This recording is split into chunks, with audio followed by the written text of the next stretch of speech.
পিপিএসএম এর যেই বর্ণগুলো আছে, আমি এক একটা গুণের কথা বলবো আপনাদেরকে। P for passionate. Harvard university এটা গবেষণা করেছে, 1500 জন নিয়ে এটা গবেষণা করেছে। 1500 জনকে জিজ্ঞেস করেছে তুমি কি টাকার জন্য চাকরি করো নাকি ভালো লাগে এই জন্য চাকরি করো। 1500-র মধ্যে 1300 জন বলেছে আমি চাকরি করি টাকার জন্য, আর 200 জন বলেছে আমার ভালো লাগে এই জন্য আমি চাকরি করি। পরবর্তী 20 বছর পর তারা সফলতার পার্থক্য দেখেছে যে ব্যক্তি বলেছে যে আমি কিসের জন্য চাকরি করি, ভালো লাগার জন্য চাকরি করি, তারা এক একটা কোম্পানির এমডি সিইও হয়েছে।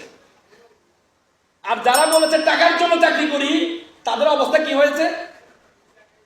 হয়েছে তারা হচ্ছে যে অবস্থায় আছে এই অবস্থায় পড়ে আছে। তার মানে যে কাজটা প্যাশনেট, আপনার ভালো লাগে সে কাজটা আপনি করবেন, যে কাজটা আপনার করতে ভালো লাগে সে কাজটা করবেন। আপনার যদি আপনার কাজটা করতে ভালো না লাগে তাহলে আপনি কখনো সফল হবেন না।